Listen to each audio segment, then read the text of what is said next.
Welcome in, y'all. Timeshare Clarence. First and foremost, I want to thank God for waking me up this morning, blessing with another day and another opportunity to work towards becoming the man I desire to be. With that being said, today, I guess the biggest thing on my mind, or the message I want to share, is about standards. So I think prior to this morning, if anybody asked me, I would have probably told them I have high standards. And I was really thinking about that more. I'm like, I don't even really have high standards. My standards are not very high at all. They're just non-negotiable. So that got me to thinking about basically what has the most impact. And we all have different standards, and whatever, however you define it, that's on you. But I kind of redefine how I looked at it this morning, because when I really thought about the things that I ask, I really don't ask anyone anything unreasonable, and I don't expect any unreasonable outcome out of any situation based off my influence and contribution to the situation. So in reality, I don't really have high standards. There are just non-negotiables, but most of those things are very simple. Respect, communication, basic things. So just because a lot of people don't do it, then in my mind, I kind of looked at it as something that was rare or significant, or like I said, defined as a high standard.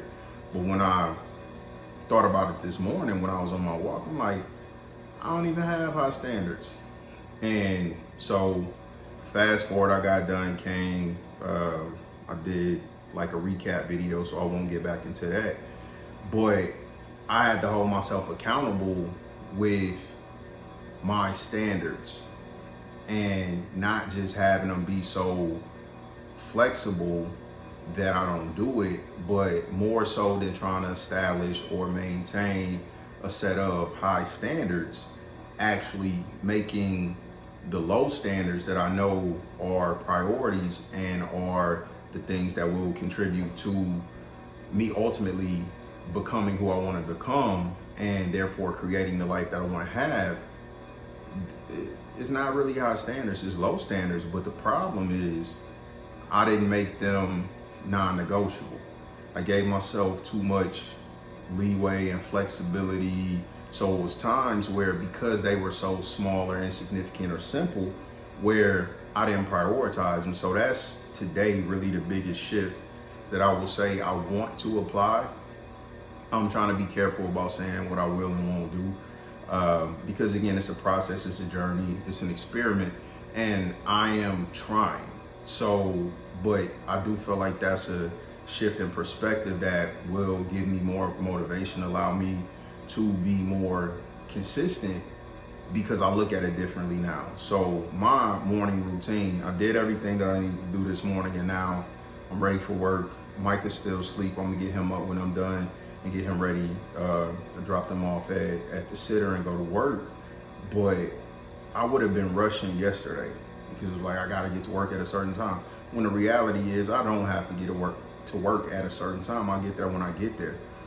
But when I get there, I need to be there, and the best version of me needs to be there. So is the best version of me the version that gets to work at 8:15, but I didn't do my morning routine, or the version of me that gets there at 11 o'clock, but I did everything that I needed to do? I would argue it's the version that gets there at 11 o'clock, because if I'm that person and I consistently make that effort to prioritize my health, prioritize my mental health, my emotional well-being, and basically invest in me being the best version of myself, that's going to create the best outcome at work and in every other situation.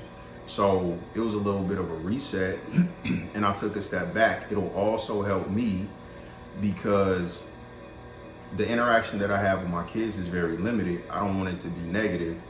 So minimizing the opportunities to hurt their feelings, to put them in a situation where it causes them emotional distress, even if it's not directly from me. It's still something that they're experiencing. So the past few days, what I noticed is in the morning, well, it's not just in the morning, but anytime Micah is tired, like it's overwhelming for him.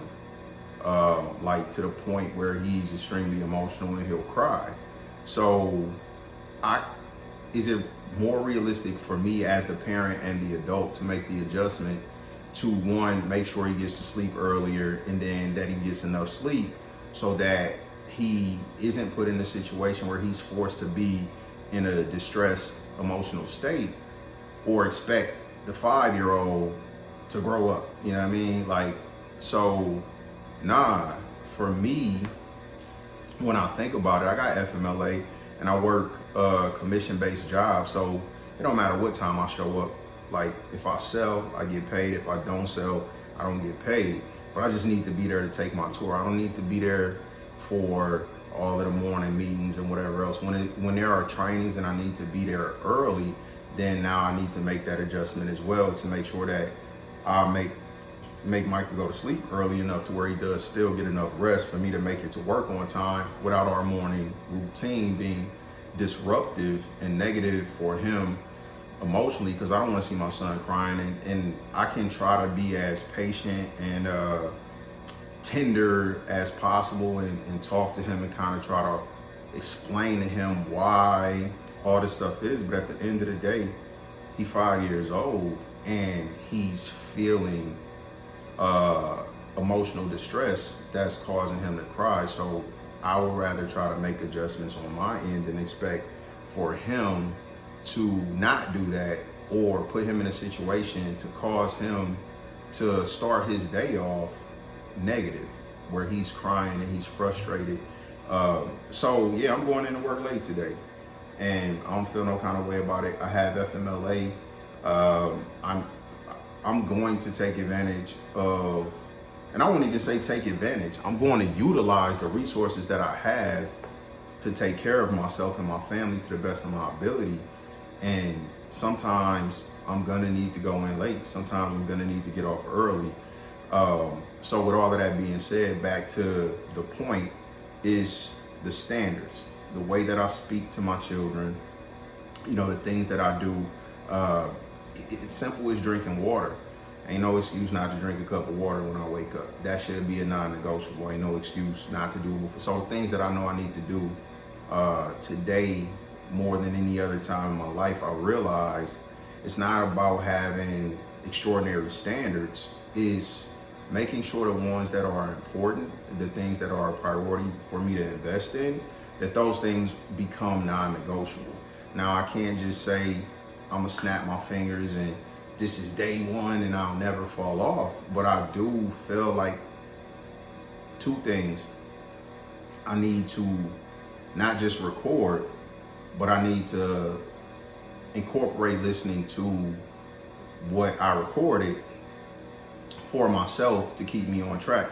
And it is a big benefit when I listen to myself and I do the inspiration and kind of encouragement from looking at the different videos of where I was, thinking about what I was going through, the changes that have taken place from those times to now, and being excited about the future and the things to come, and just knowing that at some point I won't be the person that's benefiting from this the most, but hopefully it'll be my children.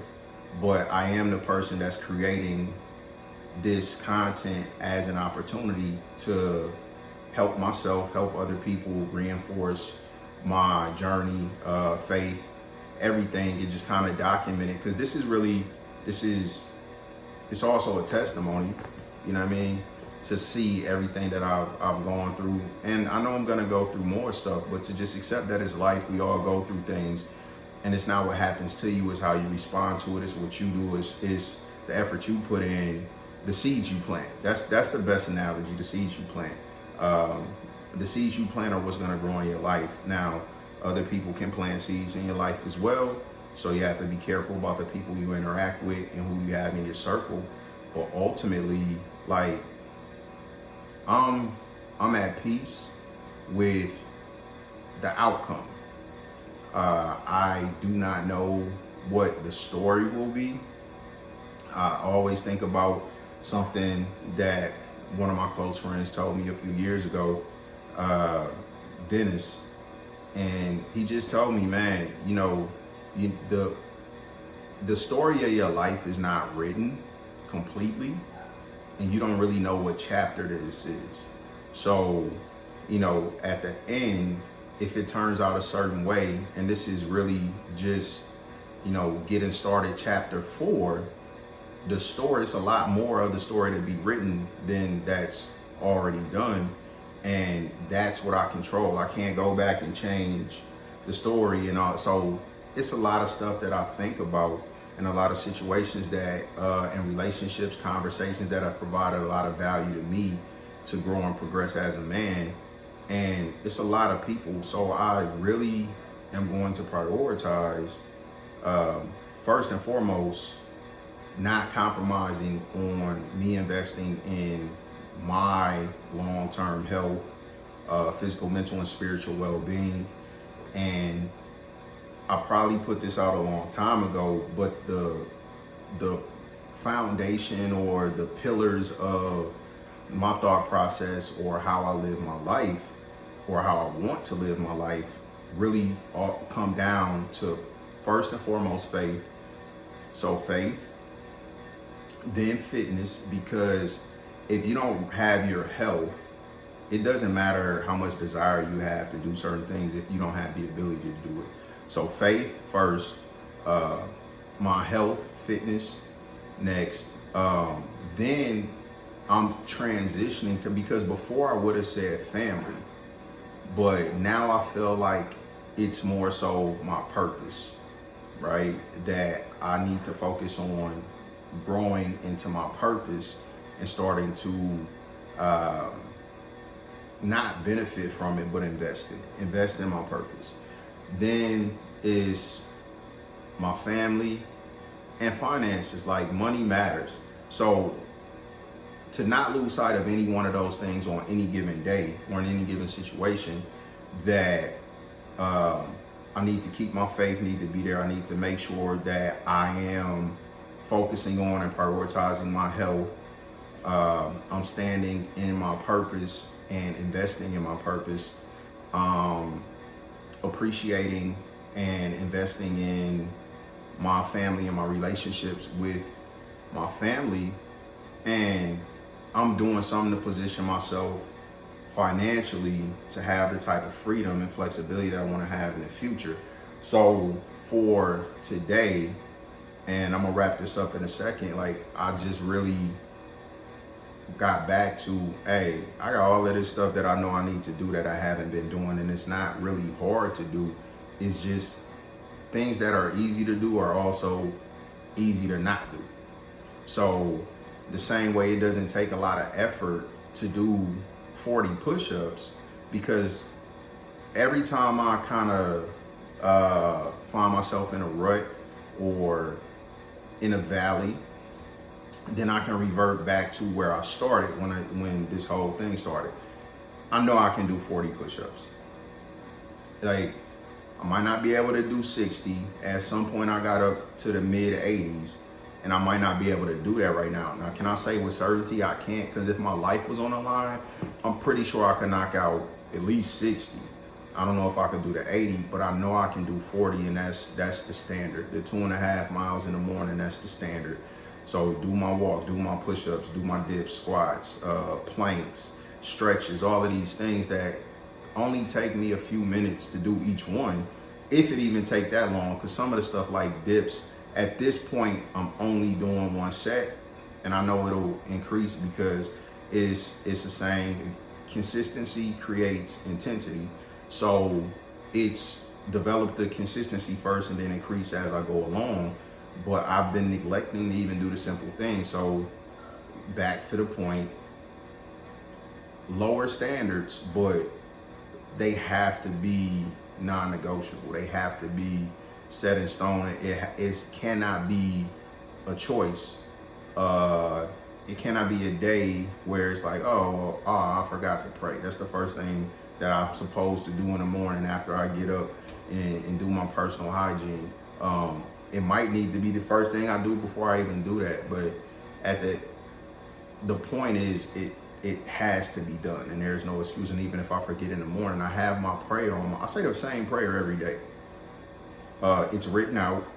I add to it as things happen in my life that give me revelations of things that I need to add to it. A lot of stuff that I pray about and being thankful for have not manifested in my life yet. And I'm gonna keep praying until it does, because that's how strong my faith is. It's not gonna change. And as I see some of these things starting to come into place, then I know the rest of it is on the way. But I just gotta stand in my faith, stay on Faith Street, like Steve Harvey said. You know, the minute that you ask God for something, He sent it to you. It ain't no guarantee about the delivery date. And if you're not where you're supposed to be when it arrives, then that's your fault when you miss your blessing. I'm not trying to miss any more of my blessings. I won't. So these things are non-negotiable. So my faith, my fitness, my purpose, my family, my finances, I'm going to invest in these things on a daily basis to make sure that I get where I need to be. So that is my message for the day. If it can be applied to anybody watching this video, if you have things that are important to you and you look at the outcomes that you want and then the things that you need to do to accomplish those outcomes, you have to establish things that are non-negotiable. And the time frame is really going to be dictated by the intensity and the consistency of your efforts. So you do it on your terms, at your pace, however you need to do it. But ultimately, you know, if you are trying to accomplish something that it takes for you to invest in. So find those things, the small investments. You probably have some big investments too, but the smaller ones that need to be done every day are the ones that you need to commit to the most and make it a non-negotiable. And so that's my advice for today. Appreciate anybody that tuned into this. Until next time, Timeshare Clarence. Peace.